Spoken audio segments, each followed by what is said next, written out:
Landry Locker of the Locker Room. Cody Stoots here with you. Free agent of the day to figure out if the Texans should sign or decline. And our free agent today, Landry, Cincinnati Bengals wide receiver T. Higgins. This has been a popular name for just about every fan base that thinks their team needs a free agent wide receiver. Yeah, and I'll just spoiler alert. This is a hell no from me. I'm not even going to do it. This is an absolute hell no for me. So when we get to the verdict, I actually have a wish about this. So be on the lookout. I have a wish for what happens with T. Higgins. Look, I like T. Higgins as a player. I imagine he's going to stay in Cincinnati. There's been talk that they could use the franchise tag on him. Although they're going to have to pay Chase. So we'll see what goes on there. But this is a guy that I think someone else overpays. Do I know for sure that Nico Collins is a number one wide receiver? No, I want to see another year and see what he is. But I feel like Nico Collins can be in the same class as T. Higgins. If you're going to pay big money for a wide receiver, I want to know that even in the short term, like a Mike Evans or something like that, I want to know that he's going to be at the very top of your wide receiver depth chart, the Madden depth chart, if you will, where you go 1, 2, 3, 4, 5 down. I don't think T. Higgins, I don't know that he's that much better than Nico Collins right now. I respect him. He seems like a good dude, but this is a hard hell no for me. And I don't even know if we get to the point where he even gets on the market to where it's even a possibility. I mean, if Nico Collins ends up as the same type of guy that T. Higgins is, I'll be disappointed. I feel like Nico Collins can easily be better than T. Higgins in the long run. This is a guy that when you looked at the stats, and I was kind of going through this, and it was a pretty disappointing final year here, or most recent year here in Cincinnati. I mean, he was banged up. He was banged up, certainly, but he had just some absolute no-shows. And you've got to imagine that with the offensive talent that they have, he's seeing some very light coverage. He's seeing the second or third best cover guy on that team. He's not getting a lot of extra stuff headed his way. And he managed 656 yards and 5 touchdowns. He's barely been 1,000-yard receiver a couple of different times. And I know that's kind of like a big standard.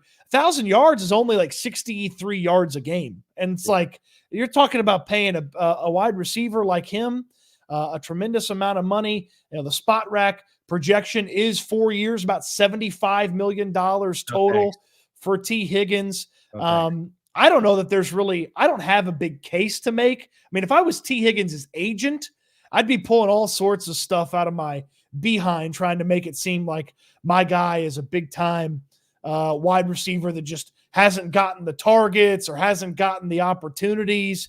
But there's really not a lot that I can make the case for T. Higgins, and I can't make the case really at all for him to be on the Texans. I'd much rather throw the ball to Nico Collins, throw the ball to Tank Dell, and use that money elsewhere for this team, because he's going to be cheaper than some of the big-time wide receivers. Like, you're going to get, maybe some team's going to make him a number one, and it's going to be way cheaper than number one money, but it's still going to be expensive. And if he's not a number one, it's kind of moot, isn't it?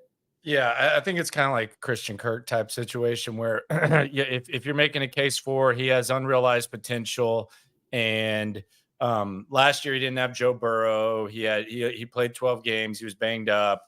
Made actually a really big play. I want to say it was on the day after Christmas or whatever it was. So the case for it would be it's unrealized potential. My thing is that I think the T. Higgins move is for a team that's desperate at wide receiver. While I do think that there are possibilities, there's a number of possibilities for the Texans, and it's a borderline must to add wide receiver depth.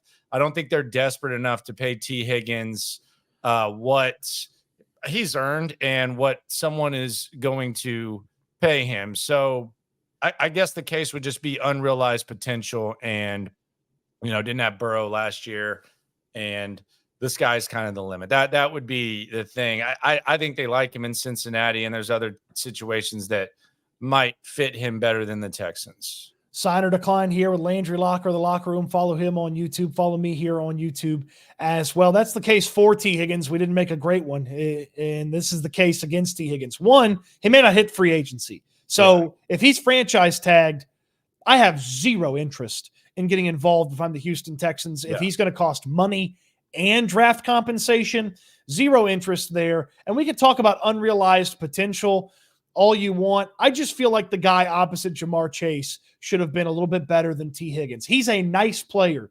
He's a solid wide receiver, but that's the type of guy that, as you've said a couple of times, you let someone else overpay. And yeah, he's going to be cheaper than some of the top wide receivers in football, but you're still going to be paying a lot more for the level of production that you're going to get out of T. Higgins. I mean, $75 million over 4 seasons. And that's just, the spot rack projection. His agent finds the right gullible suitor, and he could be getting even more than that. $20 million a year for T. Higgins. No, thank you. Yeah, I mean, he had before this year, he had consecutive 1,000-yard seasons. He had 900 before that. So there is some production there. I just wonder, like, if I know some people would say, well, maybe Chase takes away from him, but Chase also allows him to go against, the second best corner more times than not. So the case against, I think we've laid it out pretty well. I'm against the T. Higgins situation. I don't think he hits the market. If he does, I don't think the Texans should even be in the mix for him. A couple more things that work against him. We talked about the money, but there's other guys that might be in his, tax bracket that you and I definitely believe are better. Like if you tell me T. Higgins or Michael Pittman, they're both making the same amount of money, I'm paying Michael Pittman, and it's not even a question. Maybe paying a little bit less for a guy like Calvin Ridley or Gabe Davis is a better conversation than that. Plus, it's a deep wide receiver draft. And if you need to add to the wide receiver room, rookies are cheap compared to a guy like T. Higgins, and they don't have bad habits, and you have a little bit of unknown, and they don't cost as much. And if you wanted to use, say, a second-round pick on a rookie wide receiver to be that third guy behind Nico Collins and Tank Dell. Oh, by the way, whatever you pay T. Higgins, if Nico Collins has another good season, I mean, you're looking at the bare minimum that you're paying Nico Collins, and probably a whole heck of a lot more. You said, Landry, that you have a wish. I think the verdict for both of us is a hard decline. So what's your wish for T. Higgins? I hope the Titans sign him, and I hope they pay him wide receiver 1 money. That's my number one wish. I think that's a team that is desperate for a wide receiver. They obviously have Hopkins there.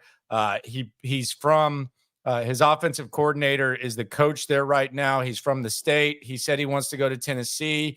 We saw Jacksonville do it with Christian Kirk. It actually ended up going well for them, and I like that move. Although Calvin Ridley is their number one, that's probably what they're going to figure out. But my wish is that the Tennessee Titans, they use a large chunk of their cap space and make T. Higgins their number one receiver. Who knows? Maybe we look at this and we look like fools. Wouldn't be the first time. But if I had a wish list, taking him away from the Cincinnati Bengals, who I do consider a threat, and I do consider him an excellent number 2 receiver. Now, if we're talking about T. Higgins, your number 2 receiver, and in that situation, I think on that team, he's valuable. But I think you make Cincinnati worse. I think Tennessee makes kind of a bad investment that I'm against. So I think it's kind of a win-win where it kind of uppercuts 2 sources of your competition at different layers of things. So my hope would be that T. Higgins hits the market. T. Higgins gets reunited with Callahan in Tennessee. He gets to go home to Tennessee. And the Tennessee Titans, not the Houston Texans, break bread for T. Higgins.